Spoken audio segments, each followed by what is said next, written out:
Bonsoir à tous, ravi d'être avec vous ce vendredi 8 août 2025. Voici l'essentiel de l'actualité sur PPACI TV.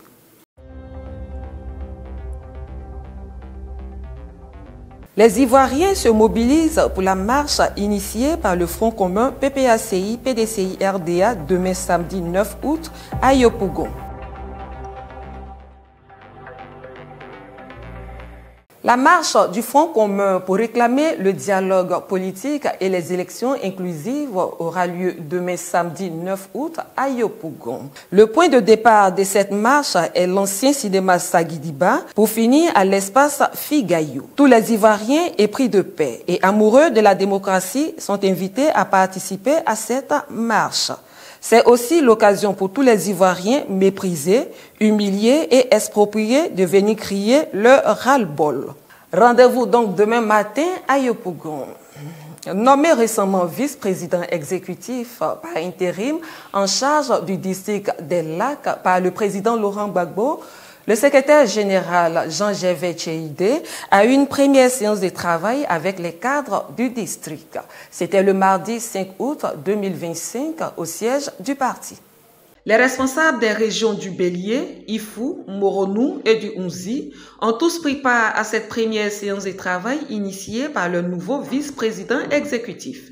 Plusieurs sujets étaient au menu de cette rencontre, à savoir le point sur l'opération de parrainage du président Laurent Gbagbo pour l'élection présidentielle du 25 octobre 2025 et l'état de l'implantation du parti et fonctionnement des structures de base contenant les fédérations, sections, comités de base. J'ai pensé qu'il était bon d'avoir une réunion de prise de contact avec ses camarades pour qu'ensemble, rapidement, on remette les choses en route pour que le PPACI, dans cette grande zone des lacs, qui est une zone où nous avons du potentiel, qu'elle soit reprise en main, conformément au vœu du président Laurent Gbagbo. Et donc, les camarades sont venus, très nombreux, pour que nous puissions faire le point, 1, du dossier des parrainages, 2, de l'implantation et de la vitalité des structures de base là-bas. Ce sont les deux sujets, au-delà de la question de la prise de contact, de la présentation et tout ça. Voici les questions que nous avons abordées. Prenant la parole, le maire de Umbato, secrétaire général adjoint en charge du district des Lacs, Kanga Antoine, se réjouit de cette nomination et surtout de la rencontre du jour. Je voudrais remercier le président Laurent Gbagbo pour cette nomination. Il a bien voulu nommer le secrétaire général du parti pour s'occuper spécialement du district des Lacs. Et aujourd'hui, nous venons donc d'avoir une séance de travail très enrichissante et nous sommes satisfaits. Un nouveau départ pour le district des Lacs qui désormais prend un nouveau souffle en vue de redonner vie aux structures du parti conformément aux défis à venir. Après la marche de demain à Yopougon, la commune recevra un autre grand rassemblement.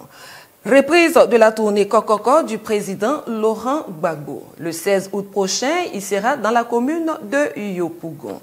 Afin de parfaire les travaux liés à l'organisation, le comité d'organisation était en réunion au siège du parti les 5 et 7 août. Françoise Rabé et Innocent Guébo. Le samedi 16 août prochain, la commune de Yopougon accueillera la 4e étape de l'opération baptisée Kokoko.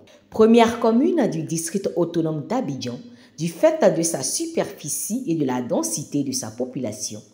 Yopougon de Gbagbo, comme on l'appelle, accueillera pour la 2e fois le président Laurent Gbagbo après la première édition de la fête de la Renaissance en avril 2022. Pour toute la population ivoirienne, le comité d'organisation, présidé par le directeur de cabinet du président Laurent Gbagbo, Emmanuel Aka, s'est réuni les 5 et 7 août au siège du parti. Ils étaient tous présents, coordinateurs régionaux et adjoints, secrétaires généraux adjoints, fédéraux, vice-présidents chargés de district, pour parler du bon déroulement de cette rencontre qui, sans doute, réunira tous les Ivoiriens épris de paix, de liberté et de cohésion en cette année électorale où toute la société ivoirienne se crispe de plus en plus à l'approche de la date du 25 octobre prochain, date du premier tour des élections présidentielles. Le meeting Kokoko du 16 août prochain à Yopougon se veut donc déterminant pour les batailles futures.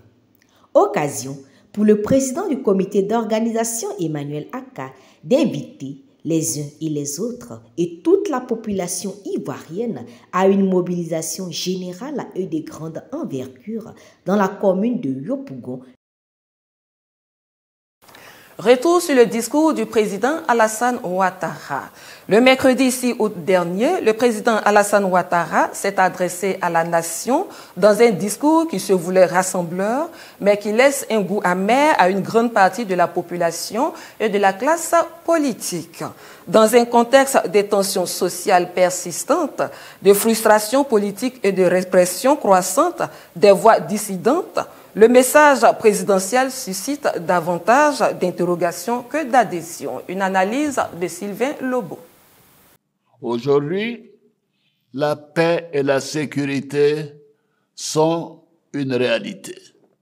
Le développement est visible, concret et palpable à travers tout le pays. Cela a été rendu possible parce que dès les premiers jours, nous avons fait le choix de nous mettre au travail, d'orienter nos efforts sur la recherche du mieux-être de nos concitoyens. Un ton calme, des promesses de paix et l'invocation d'une nation unie. Voilà les grands axes du discours présidentiel. Pourtant, à y regarder de plus près, les mots du chef de l'État semblent déconnectés de la réalité vécue par de nombreux Ivoiriens. En effet, depuis plusieurs mois, la situation politique se dégrade. Arrestations arbitraires d'opposants, restrictions des libertés publiques, violences lors des manifestations et climat de peur dans les milieux militants. Rien de tout cela n'a été abordé dans le discours présidentiel. Selon des analystes politiques avertis, le discours du président Ouattara, candidat à un 4e mandat présidentiel controversé, occulte volontairement les véritables préoccupations du moment. On parle de cohésion nationale sans jamais évoquer les blocages démocratiques qui empêchent justement cette cohésion. Autre angle mort du discours, la crise sociale. Alors que les prix flambent, que le chômage des jeunes explose et que les services publics s'effondrent, le président Ouattara se félicite de la croissance économique retrouvée. Les infrastructures routières que nous construisons relient les hommes autant qu'elles ouvrent les marchés. Le développement est une réalité quotidienne et il est partagé par un nombre croissant de nos concitoyens sur toute l'étendue du territoire national.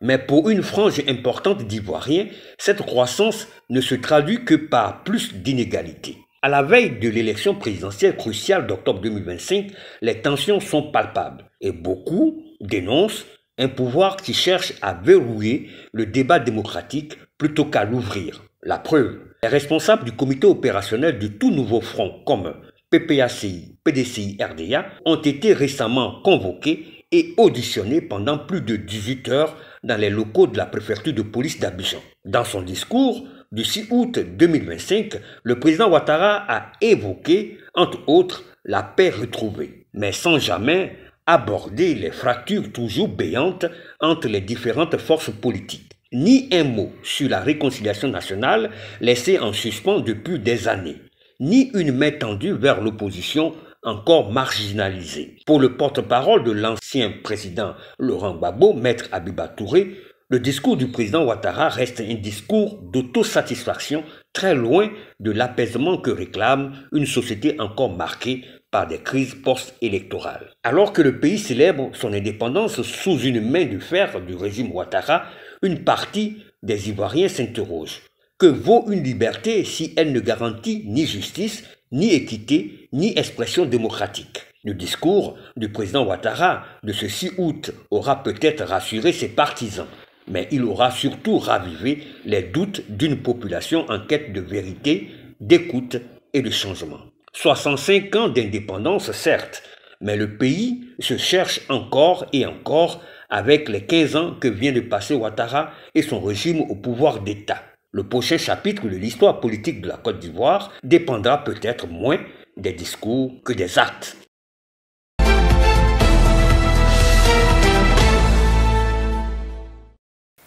Nous terminons ce journal par l'actualité internationale de la semaine avec Kevin Comenant.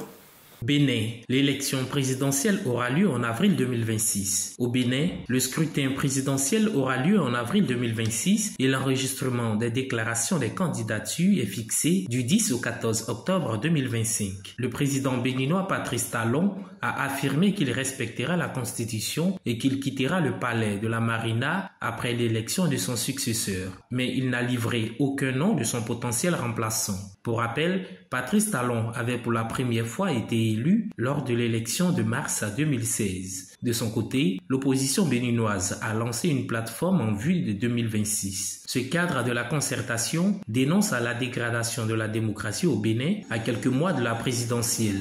Ghana, les ministres de la Défense et de l'Environnement décèdent dans un accident d'hélicoptère. Edouard Boama, nommé ministre de la Défense en début d'année, et Ibrahim Mohamed, ministre de l'Environnement, des Sciences, des Technologies et de l'Innovation, sont décédés le mercredi 6 août dernier dans un accident d'hélicoptère dans le sud du Ghana. Peu après son décollage, l'armée avait signalé la disparition de l'appareil transportant 5 passagers et 3 membres d'équipage. Les autorités ont annoncé que tous les passagers étaient décédés. Aladji Mohamed, coordonnateur adjoint de la sécurité nationale et ancien ministre de l'Agriculture, ainsi que Samuel Sarpong, vice-président du parti Congrès national démocratique NDC du président Mohamed, figurent également parmi les victimes. Pour l'heure, les autorités n'ont pas confirmé la cause de l'accident. Burundi, le nouveau gouvernement a prêté serment. Après avoir obtenu plus de 96% des suffrages selon les résultats proclamés par la Commission électorale nationale indépendante, le CNDD-FDD, Conseil national pour la défense de la démocratie, force de défense de la démocratie du président Évariste Ndayishimiye, devient la seule formation politique à siéger à l'Assemblée nationale. Après sa victoire, le gouvernement burundais a été largement renouvelé afin de renforcer le CNDD-FDD, parti au pouvoir depuis près de 20 ans. Seuls 3 anciens ministres ont été reconduits, tandis que 10 nouvelles figures ont fait leur entrée. Les élections législatives ont eu lieu le 5 juin 2025, mais sont depuis contestées par l'opposition burundaise et les organisations de défense des droits humains. En France, le Parti communiste français s'insurge du 4e mandat du président Alassane Ouattara. La nouvelle candidature du chef de l'État ivoirien Alassane Ouattara est vivement contestée par l'opposition ivoirienne, mais aussi à l'international. C'est le cas du Parti communiste français PCF qui, à travers un communiqué publié le 1er août 2025, s'est insurgé contre le 4e mandat de Alassane Ouattara. Alassane Ouattara vient d'annoncer sa candidature pour un nouveau mandat présidentiel, en toute violation de la constitution ivoirienne. Cette décision inacceptable s'inscrit dans la continuité d'une trajectoire politique marquée par le déni des souverainetés populaires. Ce communiqué, au ton clair, précis et sans ambiguïté, estime que le président Alassane Ouattara viole la constitution ivoirienne. Ouattara est arrivé au pouvoir non par la volonté des urnes, mais grâce à une intervention militaire française en 2011, rappelle le communiqué. Chers Ivoiriens, le pays nous appelle. Mobilisons-nous massivement demain pour la marche du Front commun PPACI-PDCI pour la démocratie vraie et les libertés individuelles. Merci de nous avoir suivis. Au revoir.